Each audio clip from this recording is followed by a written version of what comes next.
with God's purpose for Ambient, how do you kind of plan on mixing faith with business?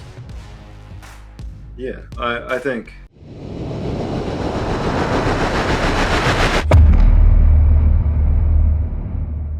all right, today on the MTNTOUGH Podcast, we are joined by Jeff Ozanne, the founder and CEO of Ambient Arms, a company that's bringing fresh innovation to the firearms industry.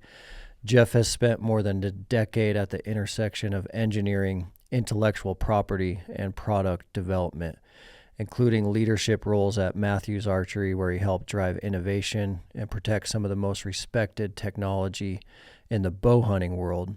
A mechanical designer by trade and an attorney by education, Jeff has built a career solving complex problems and turning bold ideas into world-class products. Now with Ambient Arms, he's pursuing a vision to rethink how precision firearms and suppressor technology are designed and built for serious hunters, shooters, and professionals.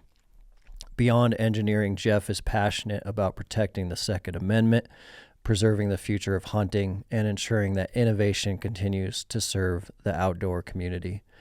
Today, we're going to drive into the future of firearms innovation, faith and business, and American manufacturing. So, Jeff, welcome to the podcast, man. Man, I really appreciate you on. It's an honor to be here. So excited to talk about what we have going on over here, and and most importantly, share my faith. So. You've had a fascinating career coming out of the bow hunting world into the firearms world. Are you seeing a lot of crossover between both of those applications? Yeah, I think from one, a lot of the players are adjacent and similar. I mean, it's all the outdoor industry, and so a lot of the same guys, at pro shops and FFLs to SHOT Show. I mean, you see some similar faces, so some crossover when it comes to the people, the industry. When it comes to the actual technical design itself, there's actually quite a bit.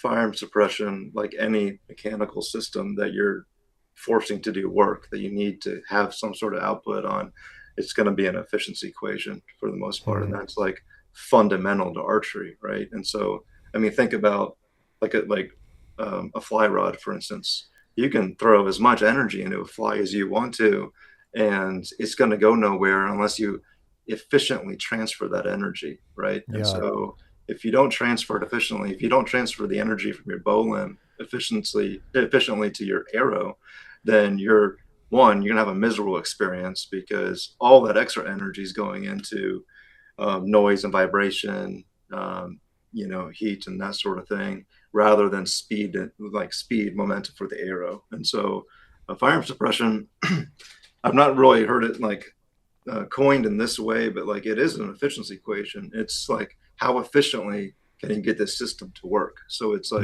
chasing a lot of the same underlying mechanical principles, though drastically different. You still want the same thing. You want an efficient system. So is your background more on the intellectual property attorney side or the mechanical engineering side? I probably both. So I started strictly as a design engineer in 2011 at Matthews Archery. Designed heavily for probably right around a decade or so, and then transitioned over into taking over the legal practice for Matthews. I did law school at night, that sort of thing, and ran all of our IP enforcement cases. But I still continued to design during that period for archery and elsewhere. So I think I've got probably pushing at this point close to 300 patents, and so it's just nonstop. Can't always trying to find solutions to problems, and you see problems everywhere. We just had my wife and I just had a new baby, and you find all sorts of problems with the car seats and stuff. So it's just it's endless of it's thrilling, but there's always something to do. So I tried to stay as involved as I could in engineering and when enforcing intellectual property, and we did that aggressively at Matthews. And that's one of the strongest like libertarian things, like liberty things that you can do. Because at the end of the day, it's like your creation, your invention, your property.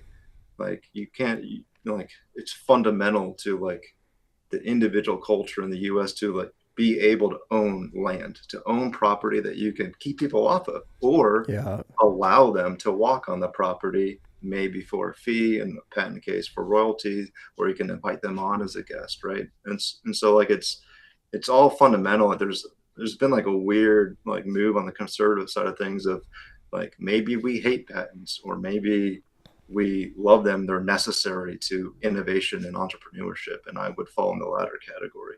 But yeah, kind of That going in circles there. But that's really interesting I think from the perspective of tons of guys and gals listening. You hear it all the time, wannabe founders, and they have innovations and ideas in their head that they want to work on, and a lot of them kind of get held up and bottlenecked and stopped right around that patent process. Like there's a fear of going through it, or there's a fear if they do it without it that their whole business will get shut down. But you being a founder now, that's like a new hat that you're wearing, and being a founder versus working for someone else brings a whole new set of opportunities and problems. But have you found that stopping a lot of entrepreneurs? yeah, I think there's like a knowledge gap between like how the patent game really works and how it can benefit and is necessary for your business. I mean, I have the utmost respect and model a lot of how I think about business and how I think more importantly about people and about sharing the gospel message. Uh, Modeled from like Matt McPherson, the founder of Matthews Archery, and so he founded and he's the sole owner of Matthews, and like Matthews exists to share the gospel, to share Jesus Christ as much as like possible, to the point of like there's years where Matthews is not profitable at all because all of the money is going to missions work, and Dang.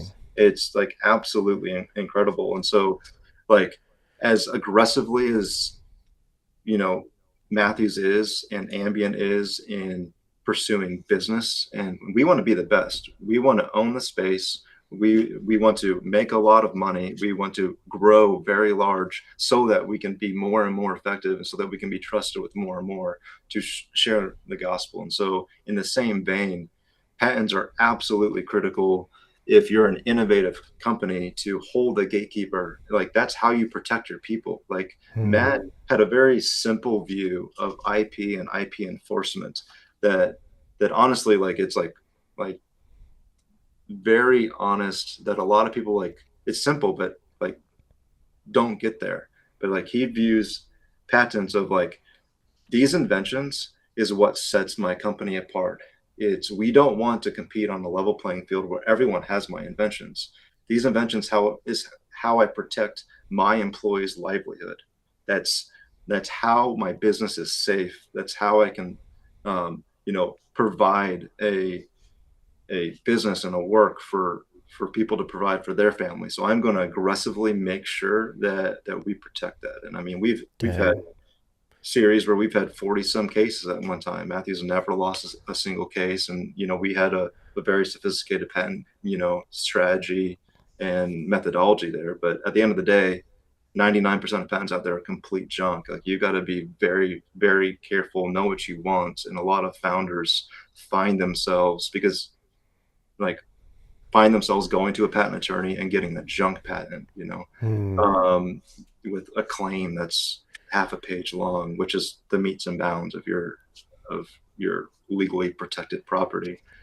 And so it's necessary for the business, but like you care about every other aspect of the business. Like you can't allow your IP strategy to like take a back burner, because like that is your frontline defense to protecting the space you have to operate.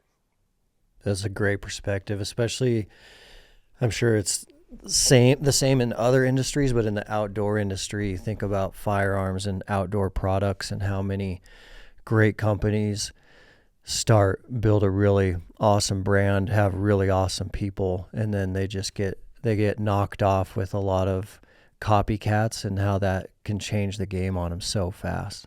Yeah. Yeah. In the archery space, I mean, we had for like a good number of years, spent a lot of money in litigation to like materially stop it for the most part in the US, but we had a lot of Chinese knockoff.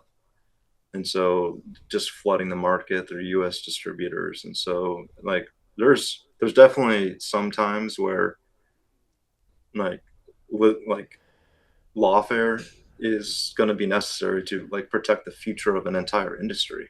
And Mm. so like at Matthews, like we spent a lot of money in cases that we knew we were never getting money back from these Chinese shell companies that pop up left and right. They'll just shut one down and throw another one up. But it was necessary for Matthews, and it was necessary for the industry. And that strategy ended up working, and it's not nearly as plagued, but firearms industry is going to have that more and more for sure.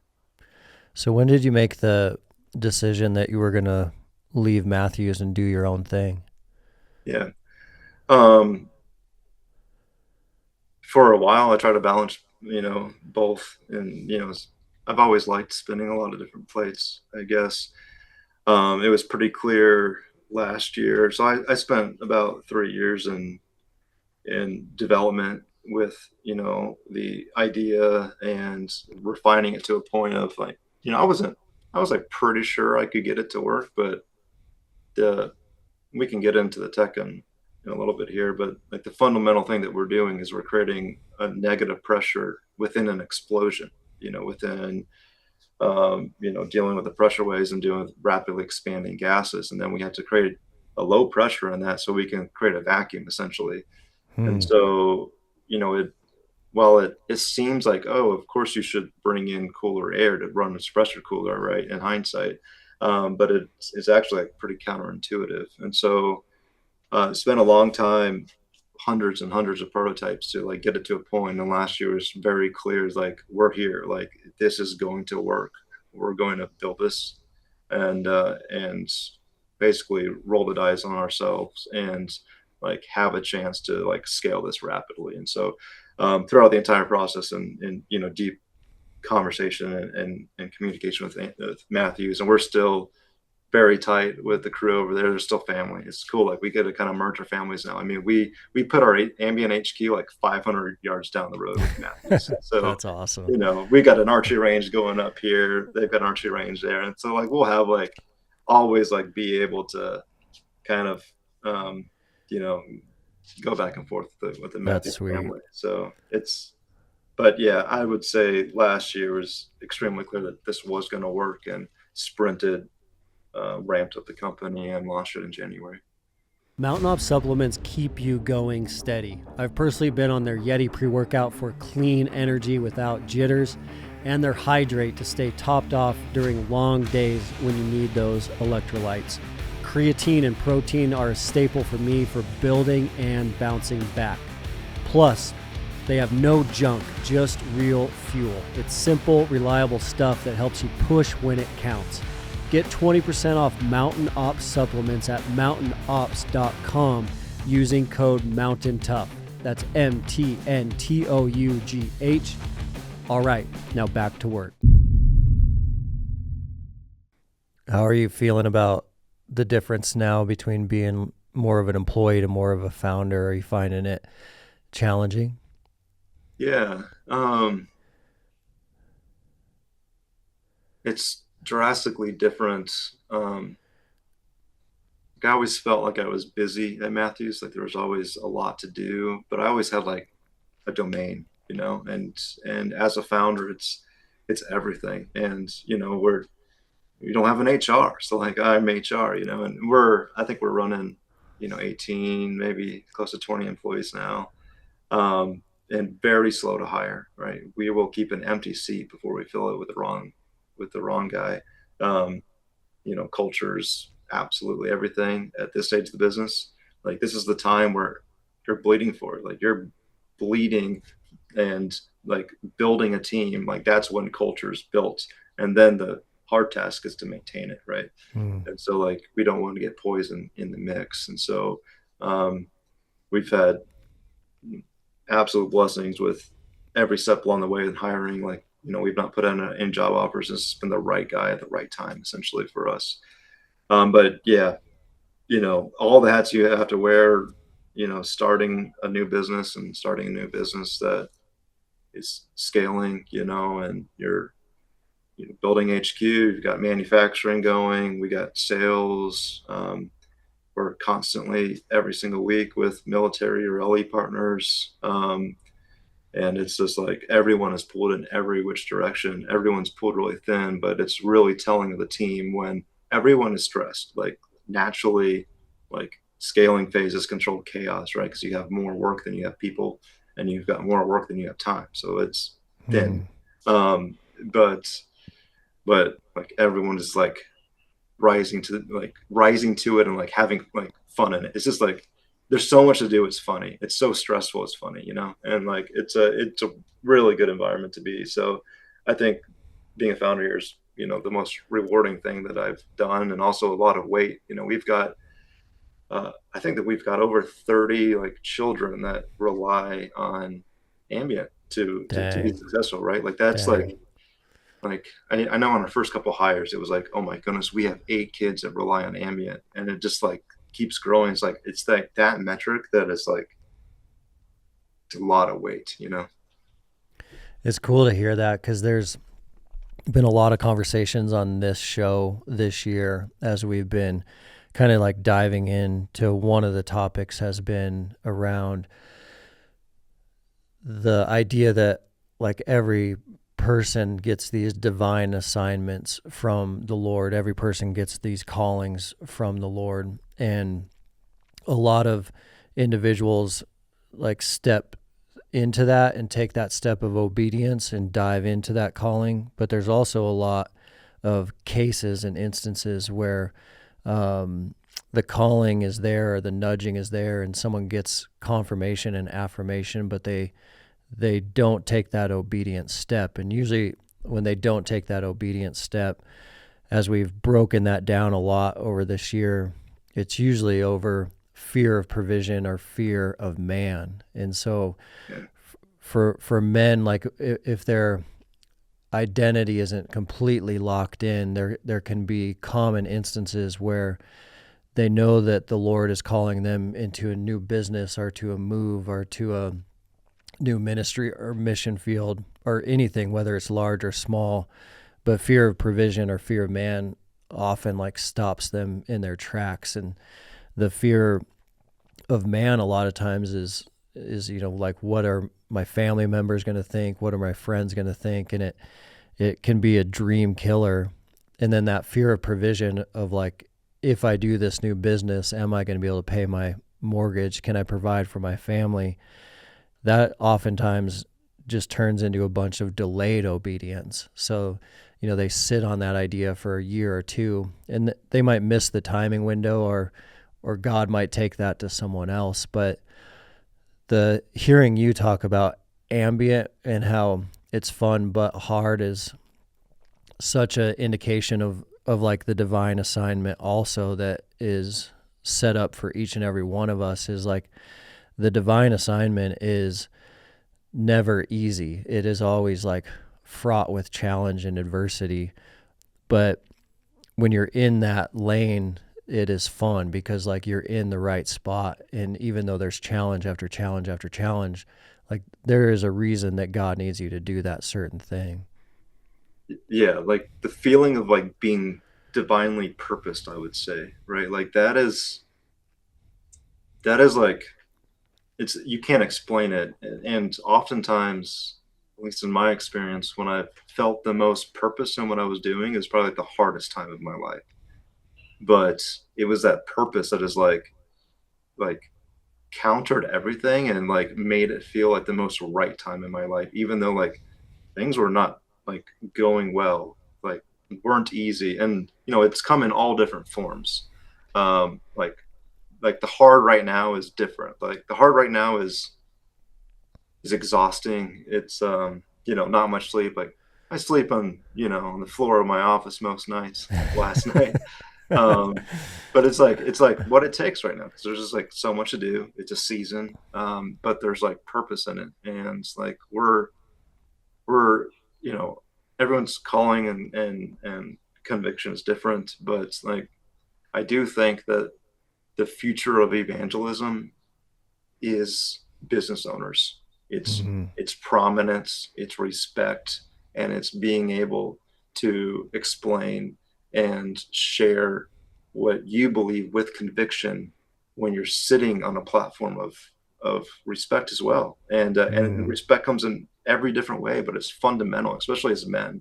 It's like respect could be like you are living in a tent and you're going through a lot of hardships and live a very humble life. Like that is like that earns respect when you do it with the purpose and with the attitude of like that is your calling and you're there to share and like you exist in this scope to further the kingdom. And then like respect can come from you're the president of the United States, right? And like Mm-hmm. that platform and that position is a gift, right? And it's a gift because it's an inroad to like opening the door because people will talk to you, right? If you're the president of the United States, like you will have an audience. What are you going to do with it, you know? And so it's all up and down the chain. But like when you find your purpose, then and you lead your life accordingly, despite whatever situation you're in, like it builds a platform, and it is that platform that like God has entrusted you with. Now, Mm-hmm. what are you going to do with it? I love that.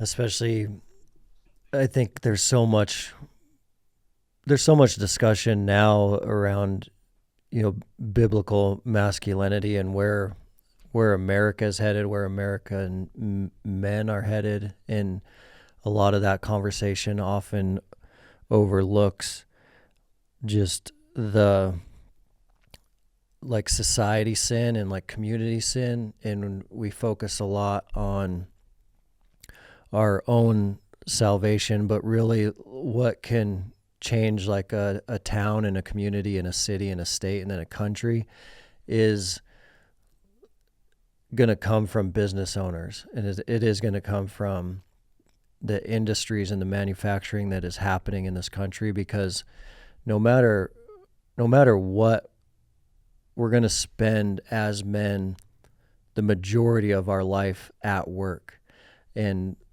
the hours and the years that are spent on the work role and our career role, that is where these like foundation cornerstone bricks are going to get laid that are really going to be the ones that keep our country going in the right direction or the wrong direction.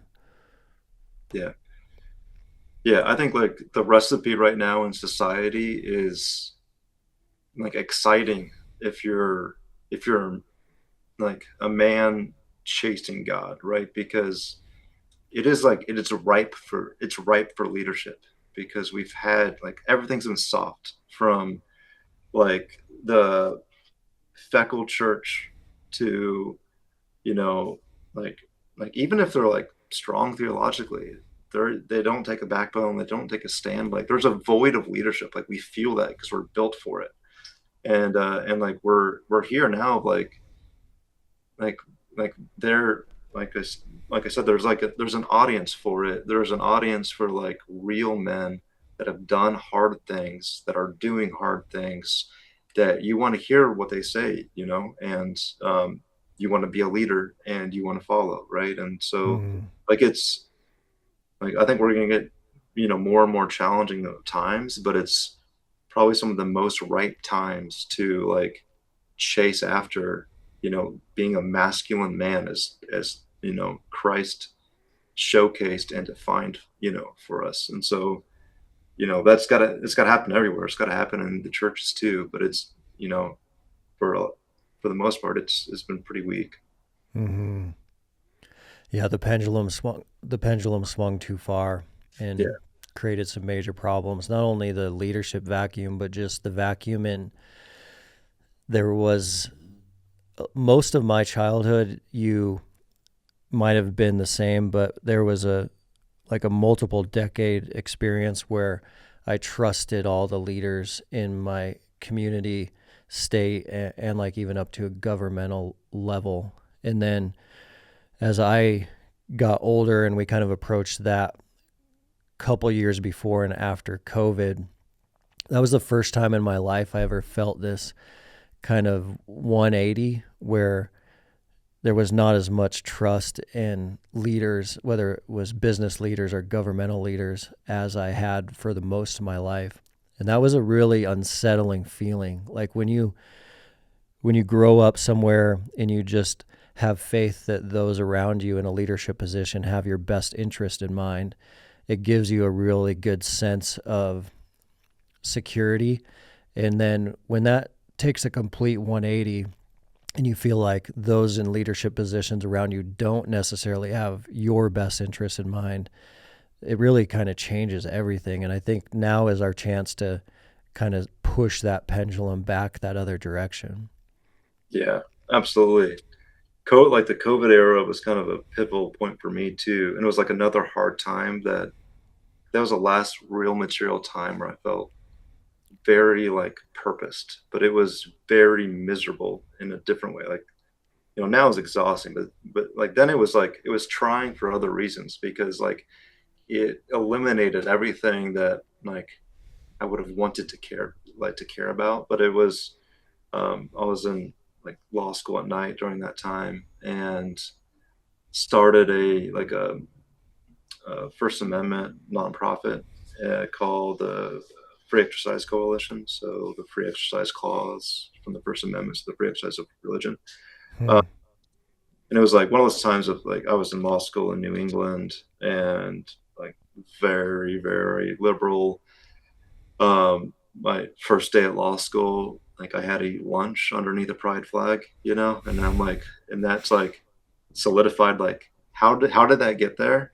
And then how at least do I get a Christian flag to hang there? Like my first day of law school is what I was like very convicted about, like without any like real thought into it. And so started a nonprofit with a couple of other folks. We had a very like bold statement of faith, but very broad. Like I would say Billy Graham, Dennis Prager, and the Pope could like subscribe to it. But it was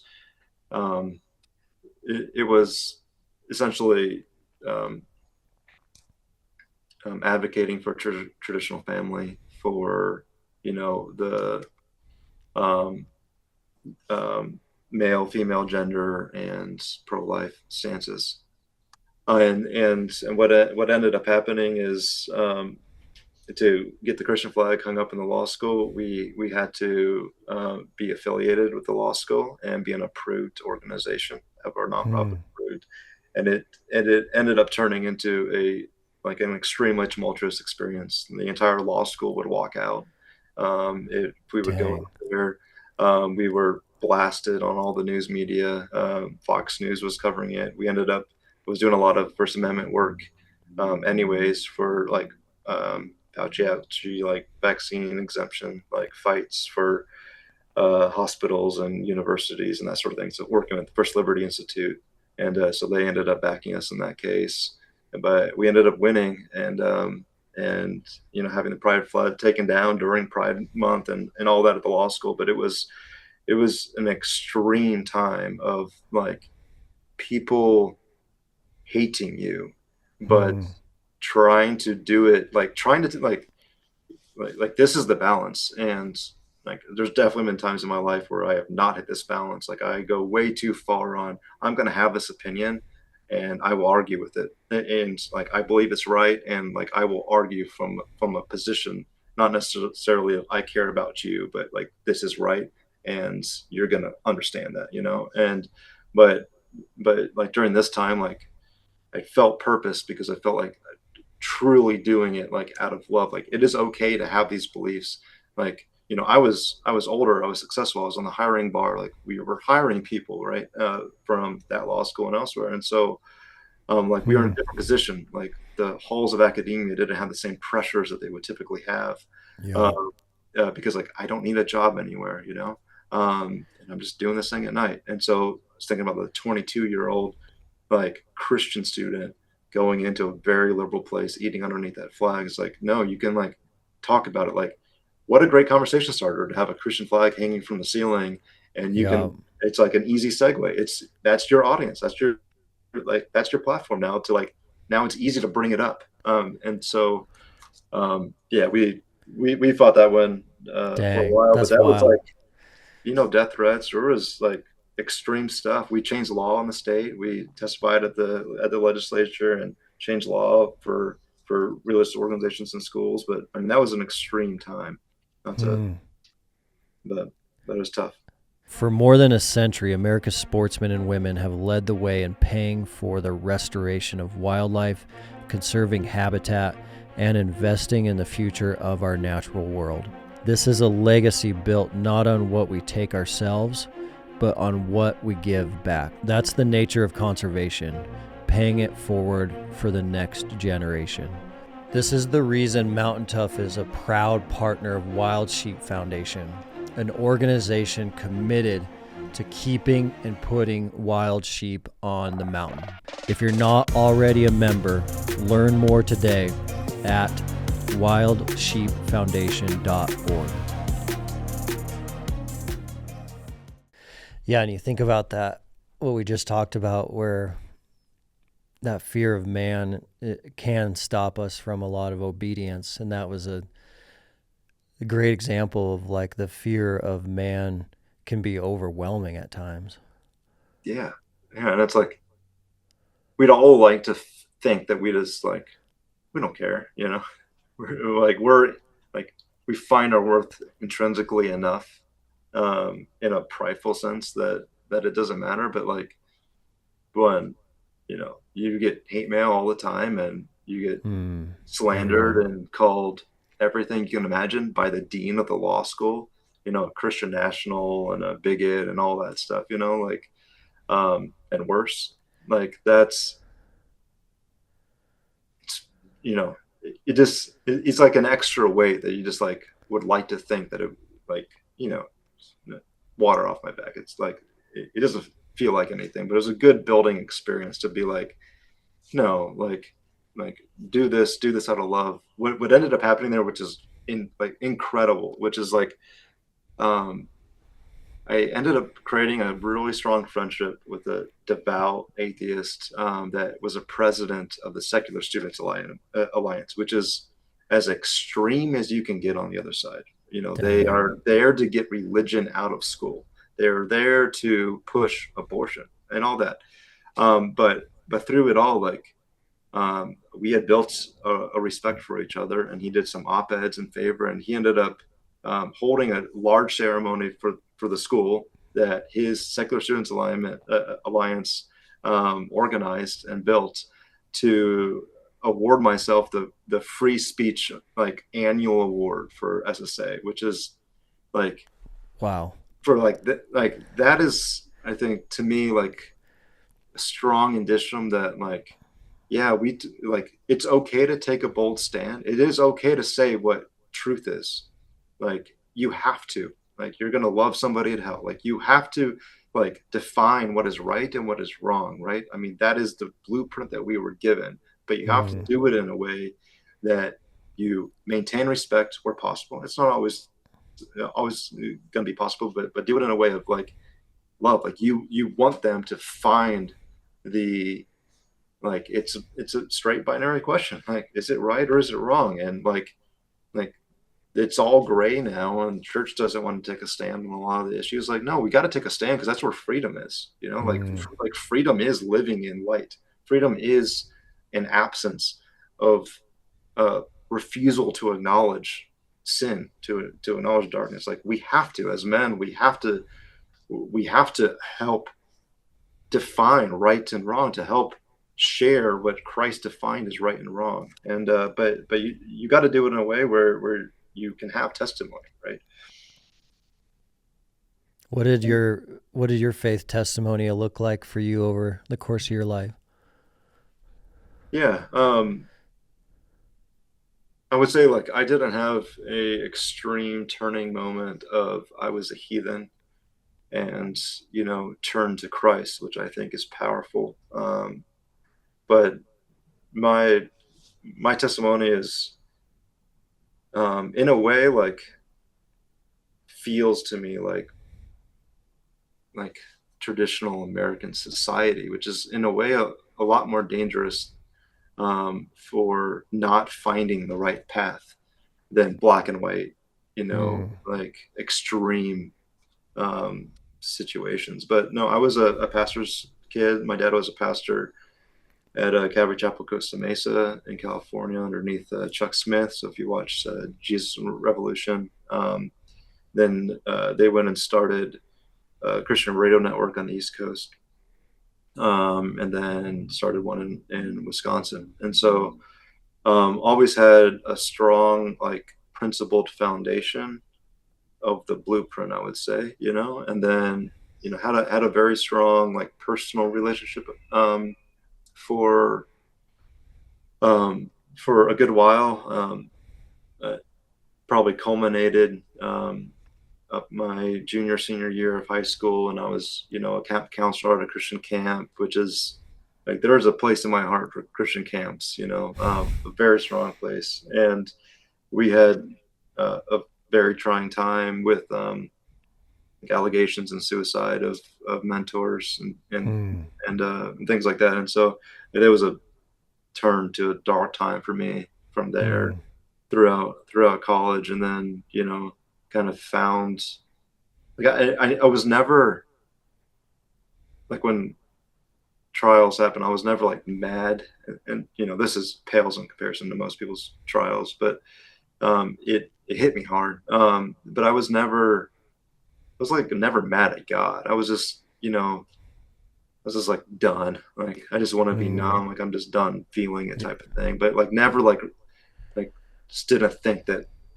God's purpose was good or anything else from that. I was just, like, wanted to check out, and then, checked back in, probably shortly after college. And then, it's always a journey, and trying to figure out, where he's trying to lead you, and, missing the nudgings left and right, but, trying to get on the right path. Yeah, I remember when I talked to Matt McPherson on this show, one of the coolest things that he talked about was how God has this kind of plan A for our life, and most of us miss A, and then he goes to B, and then most of us miss B, and then he goes to C. Most of us miss C, and then he goes to D. And Matt was like, I don't want to be on, like, double Z or double F. He's like, now that I know this, that I missed A, B, and C, he's like, I'd like to stay on D the rest of my life and not come off of God's plan. And that hit me so hard, because it is spot on, I think, for so many of us, and certainly for me, that you can look back now, like, historically over your life, and you can kind of see the things that God was teeing up for you that you missed or walked away from, or got held up by that fear and didn't walk into. And kind of once that epiphany happens, you're like, oh man, I don't want to miss another one of those. Yeah, I've heard him use that analogy quite often, and it's impactful. I think, like, when I first met him, and it's stuck with me ever since, he said it was after he did, like, his first big movie, Poem de Salvation, in South America, which was a black and white, like, heathen to conversion story about how a cultist rocker from South America turned his life and gave it to Christ, and so Matt produced that film, and won the South American version of the Dove Awards, and I think it was the first Christian film to ever get into theaters, something along those lines down there. But so it was like, that was still, like, somewhat fresh when I had met him, and he was like, I am absolutely not the first person that God would have come to create this movie, but maybe I was the first person to say yes, right? And so, like, I mean, God will find a way to have done it, and he wants you to join him, but he doesn't need you. But, like, that is, like, he loves you, and that's like, he knows that when you're living in purpose, like, you will find joy and fulfillment, and he wants that for you. And so like he provides us with these opportunities to do what's right, to take bold stands, to share love, to be humble, and to, you know, further the kingdom. And like that is where we find that purpose. And so like, how cool would it be of like looking back at your life and being like, wow, that was crazy, but I'm so glad I said yes, you know? I've noticed that if the gear you're using isn't reliable, it's much easier to back off early and quit. GoRuck's products hold up, and at Mountain Tough, rucking has become an essential aspect of our programming. Rucking combines cardio and resistance training, burning up to 3 times more calories than regular walking while strengthening your joints with very little impact. It also boosts VO2 max, bone density, and it makes it an efficient, science-backed way to improve overall fitness. The Rucker 4.0 is purpose-built for rucking, featuring elevated plate pockets to keep weight high and stable reinforced construction. GoRuck is offering 20% off their products for Mountain Tough Podcast listeners. All you need to do is use code Mountain Tough Community. That's MTNTOUGH Community when checking out at GoRuck.com. All right, back to work. Yeah, and you can see it in Matt's life, like the way that he said that certainly you would not pick him to do certain things that he's done is so spot on, because there's like that very popular Christian song that he got out there too, and Yeah. you're like, man, this guy's making bows in Wisconsin. Why does he have like one of the #1 Christian kids songs globally out there? Like it doesn't make any worldly sense at all. Yeah. Yeah. And probably his biggest project too, and which is cool. Like it just wrapped up, you know, on my departure from Matthews. So it was kind of a cool like closing the loop for me of just like seeing just the massive impact that one man and a feverless work ethic and a strong business that he created, like, and then taking that and living generously and giving it all to Christ, like what that can actually do. So he spent, I think, over 4 years creating an extremely high-end and 2D animated Jesus film about Jesus' ministry and crucifixion through the eyes of like an adolescent disciple John. So it's like pretty cool, but like that's another thing that like no one would know. Like, Yeah. and it was called Light of the World in theaters and did well. And but I mean, he had at one point like over 400 employees, like or contractors working on that film for 4 years. I mean, it was like everything that Matthews and Matt had to like create this thing, you know. He probably risked it all to get that done. Oh, absolutely. Which is, I mean, yeah. I mean, entrepreneurs are built different, right? I mean, that's why like entrepreneurs, when they're sold out, are probably the most effective evangelists that you can possibly have, right? Because like they love risk. They will like, they're very good at just like ignoring like the naysayers and the how am I going to provide, and like I do not have the money to build it, you know, compete with Disney on this massive like project, and like all that stuff is like, oh no, I think I'm supposed to do that. Of course I can do it, right? It's like it's a healthy degree of naive confidence that like even if you're not founding a business, like a good solid degree of naive confidence of like deep down knowing like you don't have the skill set or the money or whatever it is to be this confident, but to like be able to like lead enough with it and like have enough faith that God will provide in that you're still confident. Like you're naive and like you don't have it, but like there is no, you know, overstatement of the confidence you can have if you're truly in God's will, right? It's wild. And I'm sure the big question that a lot of guys are thinking right now, and the big question that you're going to get asked a lot is like mixing faith with business and with God's purpose for Ambient. How do you kind of plan on mixing faith with business?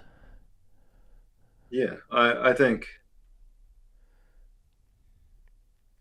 a lot of people, with what their perspective is on Christians and the church, and frankly, like they've got a lot of good data points that have that perspective, but that like we're soft, and like we're not going to be aggressive, and we're but at like with Matthews and at Ambient, I mean, we are going to build the best products, and it's not stopping here. I mean, we've got tech throughout the defense industry. We founded Ambient Warfare Labs, which is a research arm that is doing things in propulsion, doing all sorts of different firearm defense related things. Like we want to own it. Like we want to be the biggest. Like we want to be a prime and more. And in every step of the way, truly think the only way we get there is if we might fail, and that might be the story that is like going to be impactful for somebody else that we could share about. Like that's possible, but like just keep trusting it with Christ the entire way. So like with Ambient, like if you take our inventions and are compromising Ambient's ability to provide for these kids and to grow and to be impactful, like we will sue you the next day. Like we will be aggressive, and that it's okay. Like it is okay to be good at business. It is okay to make smart decisions, and it is okay to aggressively protect the people that you love, right? And so like all that like can live, or should and has to live in the vein of a Christian man, right? Like there has to be that innate desire to like fight for righteousness and prosper. And I mean, we're called to prosper. I mean, it's fallacious, but it's so easy to like, a lot of people would like look down on a Christian business owner that's wealthy, right? And it's like, well, if he's prideful, or if he was more generous, he wouldn't have so much, and like all that stuff. And it's like, well, no, I mean, we're called to be shrewd. It's okay to be shrewd. And so I would just walk back and say, Ambient exists as long as God wants it to further the kingdom. And right now, in a shrewd way, we're going to further the kingdom by being crazy successful, and we're going to take market share, and we're going to create market share, and we're going to grow as fast and as aggressively as we can. We're going to build the right team, and we're going to win, And so we've got extremely good, like category defining, industry defining technology that, we're going to keep expounding on and growing on. That's going to protect our war fighters. It's going to make them more lethal. It's going to give them higher survivability. We're going to support the guys on the front line, and we're going to be the best at it. And we're going to lead with integrity on that. And we're also going to own the space, and we're going to make money because of it too. And we're going to, as long as we don't falter, like turn and like use what we make to pour it into our people here, to pour into our employees, to pour into their families, to pour into our community, and to pour into the larger community, to like use a platform and build a bigger platform and use that platform. So kind of a roundabout way of saying it, but 10 years ago, we kicked off the Backcountry Preseason Prep program. It was a straightforward 80-day program built from thousands of hours testing with dedicated backcountry hunters. Now, with a full decade of real results, we've completely rebuilt it into Preseason Prep 3.0. We've added more aggressive metabolic conditioning, smarter load progression, tougher mental finishers, and even better programming to help hunters build that unbreakable grit for high country, heavy packs, and long days in rough terrain. It is still the same mission, getting you stronger and mentally tougher for the backcountry. It's just taken to the next level. After 10 years of honest feedback from hunters in the field, Preseason Prep 3.0 launches May 4th. If you are serious about this fall, it is worth checking out. Mountain Tough Podcast listeners always get 6 weeks for free on the Mountain Tough app. All you need to do to take advantage of that is use the code MountainPod at checkout. That's MTNPOD on your monthly membership. Is a big part of it to the American manufacturing and not getting stuff done overseas. Yeah. It's important right now, especially for like managing the supply chain and de-risking it on that side. And it's, I mean, you're to me, maybe this isn't even right, I don't know, but like as a business owner, like the first duty that I owe is to people that work for the business, right? And their families, and like having and the people that rely on that business, so like downstream vendors and that sort of thing. And so like the tighter all that stuff is, the more effective you can be on your first line, on your first duty to to lead in a way that like God embodied for us and laid out for us. And so like I think having that closer, tighter, intrinsically, being able to have true pride and like I'm taking this from start to finish and I am like responsible for it. It's not blaming anybody else. Like this is us. Like we're building this with our own hands, which is like that feels good and feels good for a reason because it's natural, and it's natural because it's created into us, And so I think that's all part of it. Yeah, that's awesome, man. It's cool to see how fast you guys have grown too. I mean, what year did you start Ambient full time? Full time would have been this year. So we launched officially in January. We started working with Army Research Labs and DevCom last year. Excuse me. And they had heard about us through the grapevine, I guess. And so we started working with them and had like complete validation of what we were doing and development contracts. And so they have us chasing a bunch of different stuff.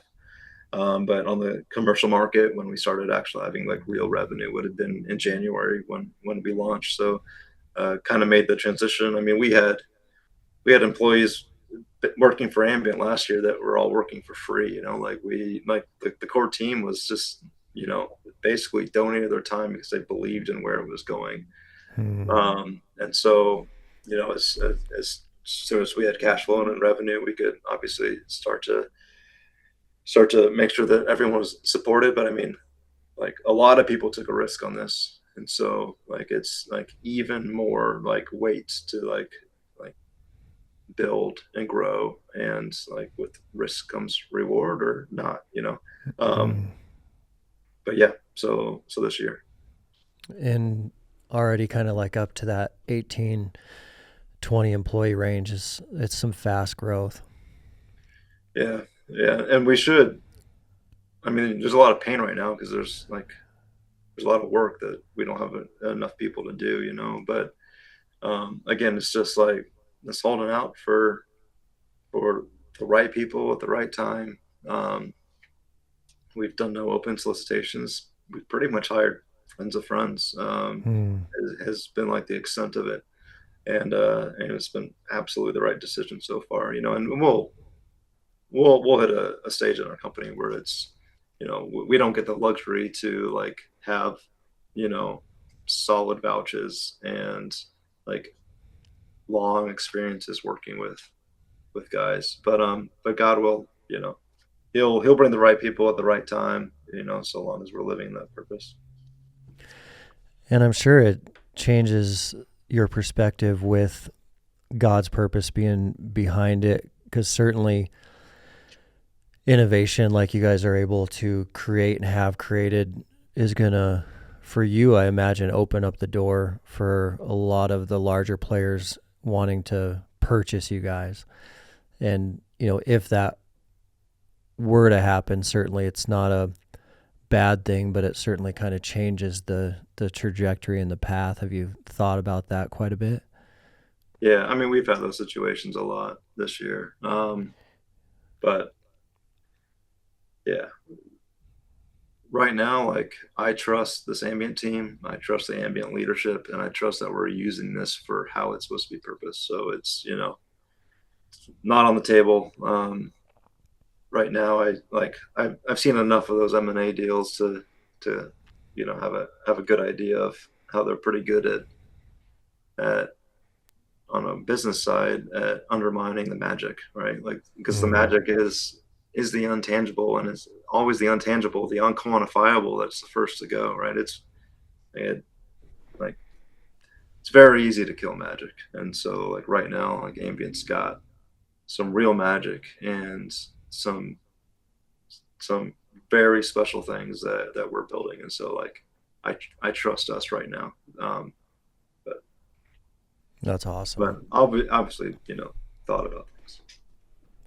How are you feeling more like macro level, big picture with the work that you've done around like First Amendment, Second Amendment, but macro, like pessimistic, optimistic around kind of the next 10 years of American history? How are you feeling about like what we're going to pass down to our children? Yeah, I think there's some very scary things that are happening right now that if we lose, then you know I I don't know what America would look like court packing, hacking the Supreme Court. That said, we've overturned a number of very bad precedents from like the Kennedy case, that overturned Lemon, which is really nasty for the free exercise of religion in the workplace. To Dobbs and a number of other cases. There's still a lot of work to be done on the legal front, on the First Amendment side of things. But there is more room now to share what you believe and to live according to your conviction within the United States, on the public square, in private business, and in government offices that has ever been before. Has ever been since the mid 1900s. And so like it's like a lot of the bad nasty precedents from the 70s, 80s, and 90s, and even early 2000s, are getting all clawed back, getting overturned, which is going to go away in a second, the minute that you court pack. But there's a lot of false notions out there. There's a lot of false notions about even what our Constitution says. Like there is no separation of church and state in the Constitution. That was a Jefferson letter to the Danbury Baptist, and it was emphasizing, don't worry, practice religion how you want to. The state isn't going to intervene. It's not, you can't have religion in the state. Like religion is a fundamental underpinning of what America is. Like America is a Christian nation. Like the Treaty of Paris was built underneath the auspices and the direct authority of the Trinity, of the Father, Son, and Holy Ghost. Like the United States, the peace treaty that created the United States was created with the explicit authority of the Father, Son, and Holy Ghost, the Trinity, right? That's I mean, the first book sanctioned by the U.S. Congress was the Bible. Like there is no separating religion out of American politics. It is necessary to it, and I think Adam said, it's been a while since I looked at one A stuff recently, but I think Adam said that the U.S. Constitution is entirely incapable of governing a society that does not subscribe to a higher power, that does not subscribe to the Judeo-Christian worldview. It's not possible to do it. And so when society gets farther and farther away, the Constitution isn't like they will court pack, they'll find ways around it because there's nothing else. Like there has to be a deeper glue, a deeper right and wrong, a deeper like conviction of we should not kill a baby, right? Like there's got to be something else, because the Constitution is not going to be enough for that. And so as society slips away from that, or it was, I think there's still like there's work to be done, but like there's white space. Like let's take it back, let's conquer, but like we are built to be a Christian nation. We only survive as a Christian nation, frankly. And like, we need like a strong compass, like we need to know which direction is north. And if you don't, then you're just, um,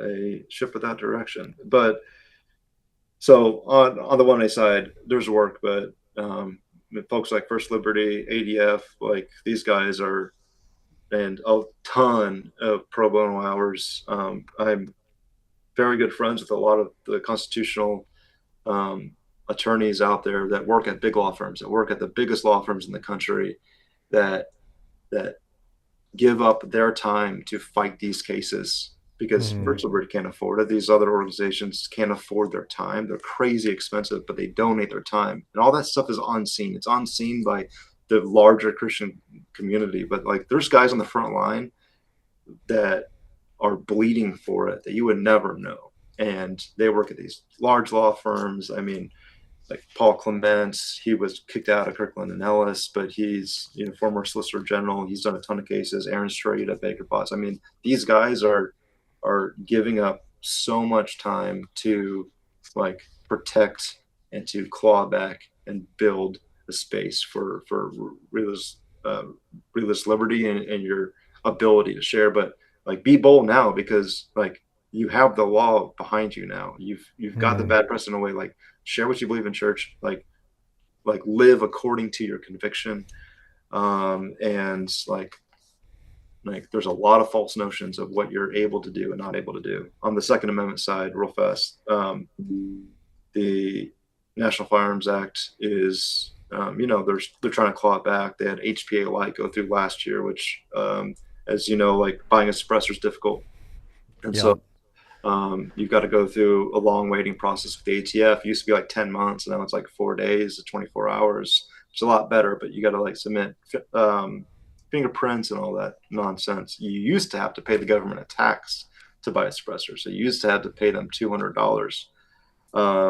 After a lot of lobbying, Congress last year ended up in the spending bill getting through the Hearing Protection Act Light, which you still have to be registered. The National Firearms Act is still alive, but it's stripped the need to pay a $200 tax stamp. So it's a $0 tax stamp now. So now barrier to entry is gone, but the NFA still exists, and it still makes things very difficult to manufacture, difficult to ship, difficult for a customer to buy. There's a giant barrier to entry still. There's a lot of litigation going on around it. It might die in Congress. It'll probably die in courts, but it's not even a 2A issue. It's a Commerce Clause issue at this point, and it's going to take the Supreme Court to overturn 2 bad precedent cases on the Commerce Clause, which they might. Like, there's a case rising right now that gives them a strong potential to take the case and then to overturn bad Commerce Clause. And if that happens, we're looking at 4 years, maybe about 3 years now. If that happens, then NFA goes away, and you can buy a suppressor like you buy a rifle scope, and so that would change things. Huge, explosion in the industry again. Yeah, that's been wild to watch just over the last few years, the changes there just to get, a suppressor on a rifle. Yeah, absolutely. Well, Jeff, thank you, man. We're out of time. I really appreciate you jumping on. It's been great to hear what you guys are up to over there and what your background is. And I'm just proud of you, man. I'm proud of what you're fighting for and what you're standing for and the team you're building and what you're going after. It's been an honor to get to know you more and hear your story. Appreciate it. I appreciate you giving guys and Christians and founders a forum and a platform to be able to share and for people to kind of see behind the curtains a little bit of what's going on. So I really appreciate your work. I think it's very important here, and I know it's not easy too. So keep up the good fight. Thanks, Jeff.